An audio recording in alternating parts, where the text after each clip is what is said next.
青少年新秀歌唱大賽系列活動首部曲《舞不平凡》流行曲舞蹈比賽，武林至尊得獎係405嘅，恭喜晒！哇，眾望所歸啊！今日連續咁多大獎啊！恭喜晒405。405係李松正當年舉辦跳舞比賽嘅時候所認識嘅一班年青人。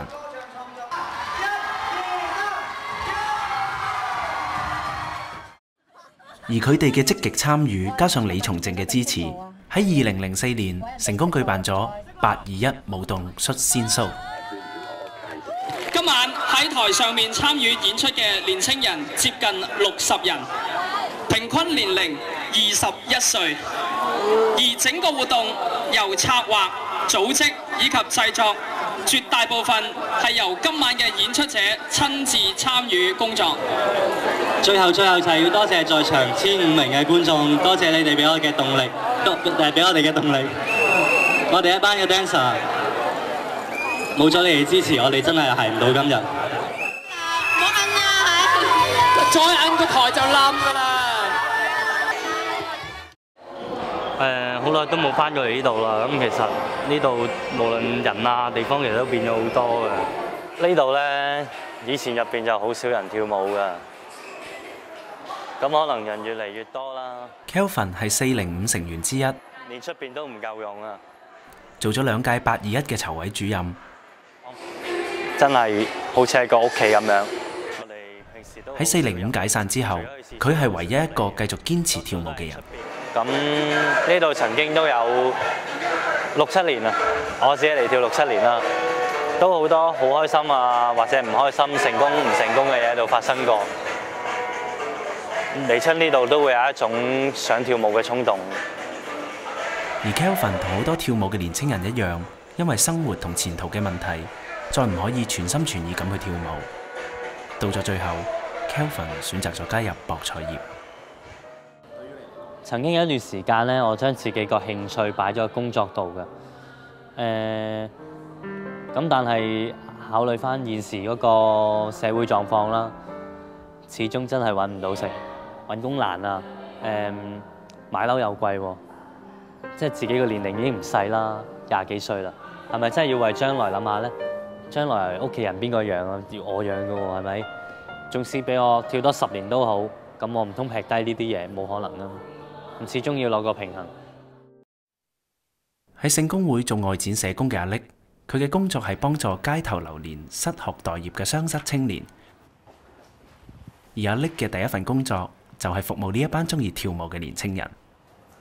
點樣開頭佢哋參賽咧？個香港嗰啲咧，我哋係幫佢拍碟，拍咗條片，後尾先寄過去香港咯。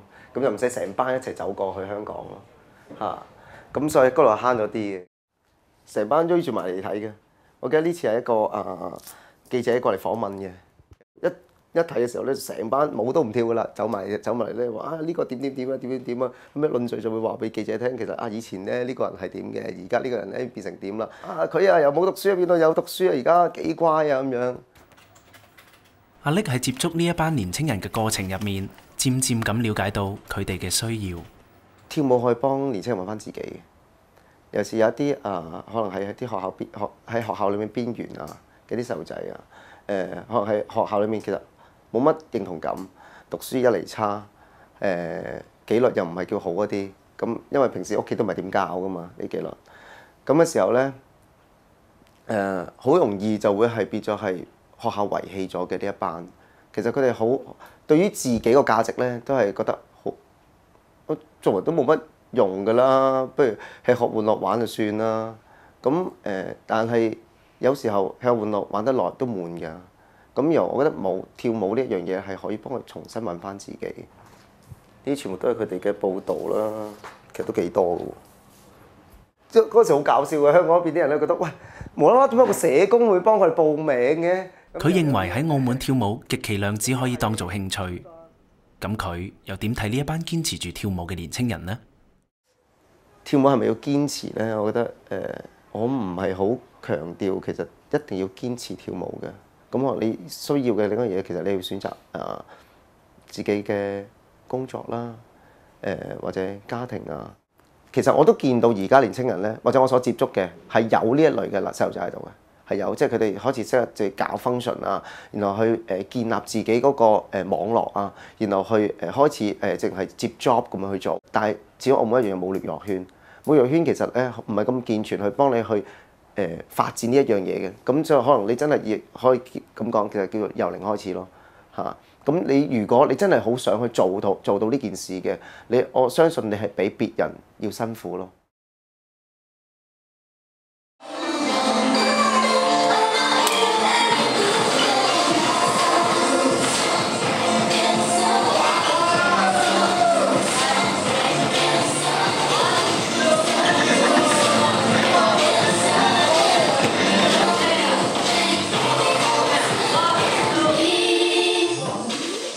今年藝術節表演因為太多隊伍分開練習嘅關係，阿 Jun 好困難先至可以約齊全部人做彩排，而最後都要延遲到表演前1個星期六先至可以進行。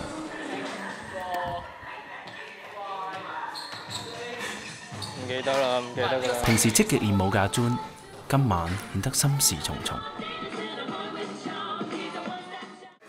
咩情況？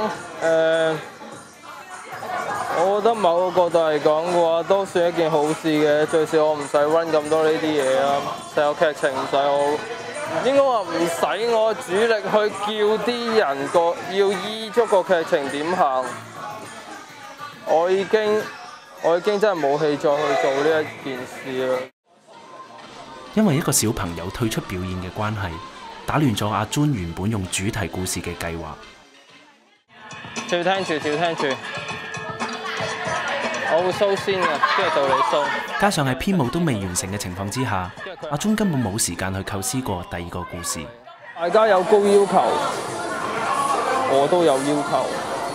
點解狀況改變咗之下嘅話，會一個惡劣嘅結果你哋都接受？咁多時間嘅時候，我要求嘅時候話冇人去配合我。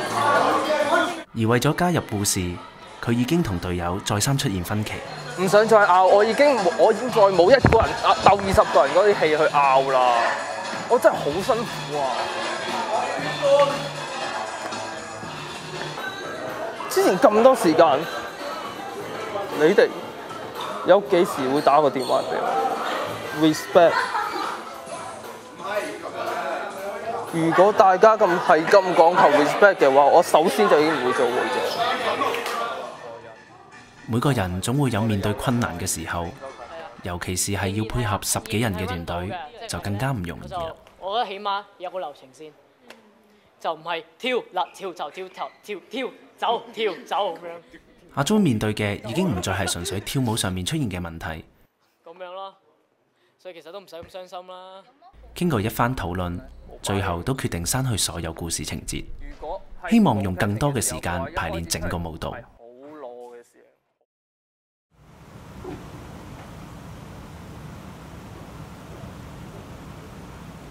已經解散咗嘅405，點解工作之餘仲抽時間再次出嚟表演呢？係好想跳翻，但係始終都係自己俾自己嘅藉口工作咯。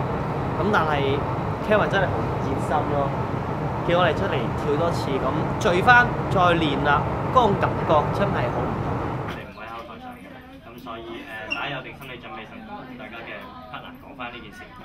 今次之後真係唔知有冇下一次，我覺得要珍惜咯，所以我覺得呢個係一個好機會，搏一搏咯，唔知大家得唔得閒？阿龍係405另一位成員，畢業之後為咗生活同 Kelvin 一樣入咗賭場工作。